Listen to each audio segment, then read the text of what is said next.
नमस्कार दोस्तों, स्वागत है आप सबका एक बार फिर से टेक्निकल एक्सप्लेन। दोस्तों आज हम बात करने वाले हैं छठी पीढ़ी के लड़ाकू विमानों के बारे में और साथ ही ये भी जानेंगे कि भारत यहाँ पर कहाँ खड़ा है और भारत की इस वक्त क्या स्थिति है। दोस्तों आपको बता दें कि फाइटर जेट्स के आने के बाद एविएशन कम्युनिटी यानी कि जो विमानन समुदाय है उसने इन्हें पीढ़ियों के रूप में यानी कि जनरेशन के रूप में वर्गीकृत करना शुरू कर दिया, जो कि केवल एक स्टेज के रूप में जाने जाते हैं, जैसे कि फाइटर जेट का डिजाइन, टेक्नोलॉजी, एवोल्यूशन, परफॉर्मेंस क्षमता आदि। वर्तमान में अधिकांश वायुसेनाएं चौथी या फिर 4.5 जनरेशन के फाइटर जेट्स का इस्तेमाल कर रही हैं।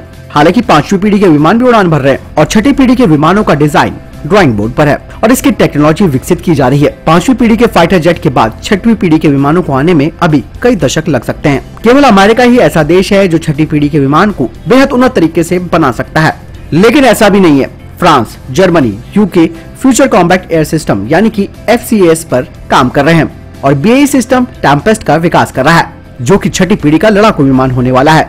रूस ने अपने पांचवी पीढ़ी के Su-57 को बना लिया है और वो अपने छठी पीढ़ी के MiG-41 यानी कि MiG-41 इंटरसेप्टर पर काम कर रहा है। वहीं जापान भी पीछे नहीं है। जापान भी F-3 6th generation fighter plane बनाने पर विचार कर रहा है।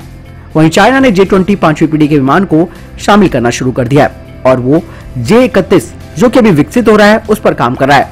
भारत भी यहाँ पर पीछे नहीं है। भारत चौथी और पांचवी पीढ़ी के लड़ाकू विमानों के लिए टेक्नोलॉजी बना रहा है और AMCA प्रोग्राम भारत का पांचवी पीढ़ी का फाइटर जेट प्रोग्राम है। दोस्तों छठी पीढ़ी के विमान के बारे में बात करने से पहले हमें 4th+ जनरेशन के फाइटर प्लेन के बारे में जानना भी जरूरी है। कंप्यूटर और सिस्टम इंटीग्रेशन की प्रगति के कारण fly by wire flight control possible हो सका है, जो कि विमानों को स्टैटिक स्टेबिलिटी प्रदान करता है। 1980 के दशक में एनालॉग सिस्टम को डिजिटल फ्लाइट कंट्रोल सिस्टम से बदला गया और इसी तरह पावर प्लांट परफॉर्मेंस को इलेक्ट्रॉनिक रूप से मैनेज करने के लिए full authority digital engine control पेश किया गया और ये क्षमता फाइटर जेट के पायलट को केयर फ्री मैनेवरिंग की अनुमति देते हैं। Pulse Doppler fire control radar को लुक डाउन शूट डाउन क्षमता से जोड़ा गया। Head up display, hands on throttle and sticks यानी कि HOTS कंट्रोल और मल्टी फंक्शन डिस्प्ले से पायलट को एक बेहतर सिचुएशनल अवेयरनेस और तेज प्रतिक्रिया यानी कि क्विक रिएक्शन करने की अनुमति दी। साथ ही कंपोजिट मटेरियल जैसे एल्युमिनियम हनीकॉम्ब स्ट्रक्चर और ग्रेफाइट एपॉक्सी लैमिनेट स्किन ने एयरक्राफ्ट का वजन काफी कम कर दिया। बेहतर रखरखाव, डिजाइन और प्रक्रियाओं ने मिशन के बीच विमानों की वापसी का समय कम कर दिया और अधिक सॉर्टिस लगाने की क्षमता को बढ़ाया। स्टील्थ टेक्नोलॉजी के विकास से फाइटर जेट को दुश्मनों के रडार सेंसर्स पता नहीं लगा पाते। सबसे पहला स्टील्थ डिजाइन लॉकहीड मार्टिन ने F117 night hoc attack aircraft बनाया, जिसे उसने 1983 में बनाया। वहीं 1979 में नॉर्थरोप ग्रूमैन ने 32 स्प्रिट बनाया। ऑन बोर्ड ऑक्सीजन जनरेशन ने ऑक्सीजन सिलेंडर ले जाने की आवश्यकता को पूरा किया। लो वेट हेलमेट विद विजर डिस्प्ले के जरिए हथियारों के सभी सेंसर्स की जानकारी हेलमेट में प्रदान की गई और साथ ही 360 डिग्री का कवरेज प्रदान भी किया गया, जो कि भविष्य के विमान के लिए एक जरूरी विशेषता भी बनने वाली है। और कॉकपिट से इंस्ट्रूमेंट पैनल हटा दिए जाएंगे। Contact lens mounted display drone और सैटेलाइट की जानकारी पायलट के आई बॉल और हेलमेट में प्रदर्शित करेगा, जो टेलीपैथिक रूप से कम्युनिकेशन करने में सक्षम होगा। अगली पीढ़ी के विमान में माइक्रोफोन एयरपिक के इस्तेमाल की बजाय नई जनरेशन के हेलमेट इंसानी स्कल यानी कि मानवीय खोपड़ी और ट्रांसमिट साउंड सीधा प्रसारित करेगा। नई जनरेशन के हेलमेट इंसानी दिमाग में साउंड को सीधा ट्रांसमिट कर पाएगा। साथ ही फ्लेक्सिबल डिस्प्ले स्क्रीन होने से इसे आसानी से बेंड भी किया जा सकेगा। अमेरिका की वायुसेना और अमेरिका की नौसेना अपनी जरूरतों के हिसाब से 6th जनरेशन फाइटर जेट पर काम कर रहे हैं। अमेरिका छठी पीढ़ी के 2 प्रोजेक्ट्स पर काम कर रहा है। अमेरिकी वायुसेना पेनिट्रेटिंग काउंटर एयर जो long range stealth fighter jet है, जो कि उसके स्टेल्थ बॉम्बर को एस्कॉर्ट करेगा। वहीं अमेरिकी नौसेना का भी ऐसा ही प्रोग्राम है, जो कि नेक्स्ट जनरेशन एयर डोमिनेंस है, जो कि उसके छोटे F-35 के पूरक के लिए होगा। 2030 से 2035 की टाइमलाइन में F/A-XX प्रोग्राम की बोइंग, लॉकहीड मार्टिन और नॉर्थरोप ग्रूमैन 6th जनरेशन कॉन्सेप्ट पर काम कर रहे हैं। अमेरिकी रक्षा विभाग ने साल 2012 में छठवीं पीढ़ी के लड़ाकू विमान पर काम करने का आदेश दे दिया था।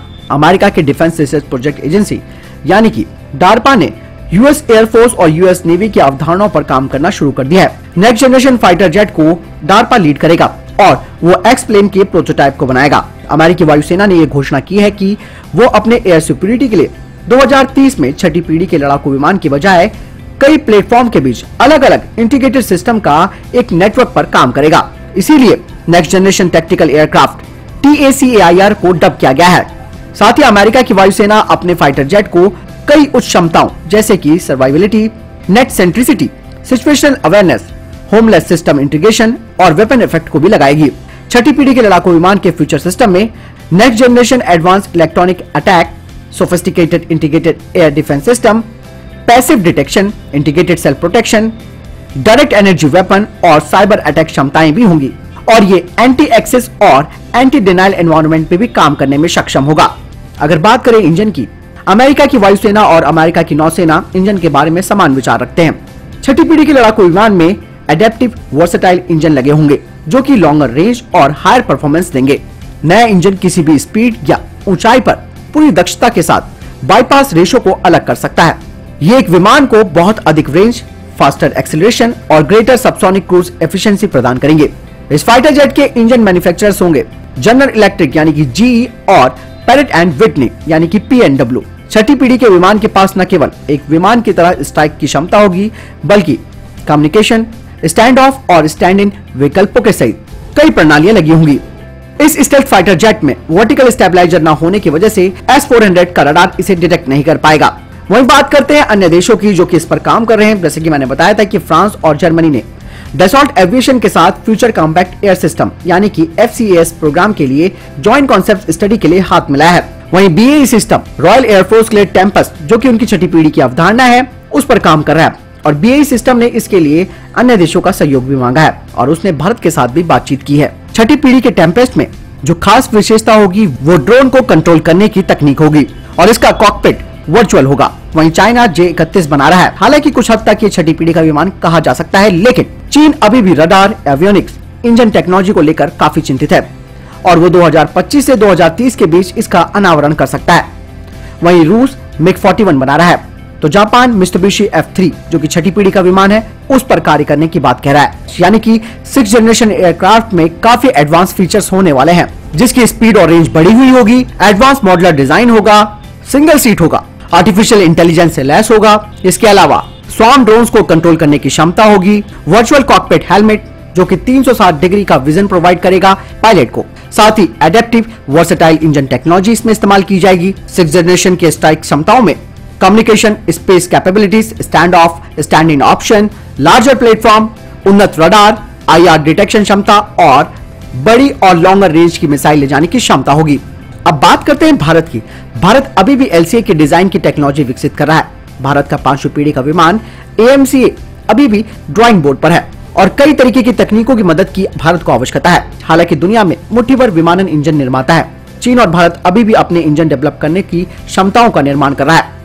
भारत लंबे समय से रूस, फ्रांस और अमेरिकी इंजनों पर निर्भर है। भारत का ISR radar, electronic warfare system, आधुनिक हथियार, आर्टिफिशियल इंटेलिजेंस और अन्य उन्नत एवियोनिक्स की मदद की आवश्यकता है। यहाँ पर भारत को एक सहयोगी दृष्टिकोण लाने की जरूरत है ताकि भारत ट्रांसफर ऑफ टेक्नोलॉजी की तलाश करके इस तरीके के प्लेटफॉर्म्स को अपने देश में बना सके। और ये भारत के लिए बेहद जरूरी है कि किसी न किसी देश के साथ भारत को सहयोग करके अपने फाइटर जेट प्रोग्राम को आगे ले जाना होगा।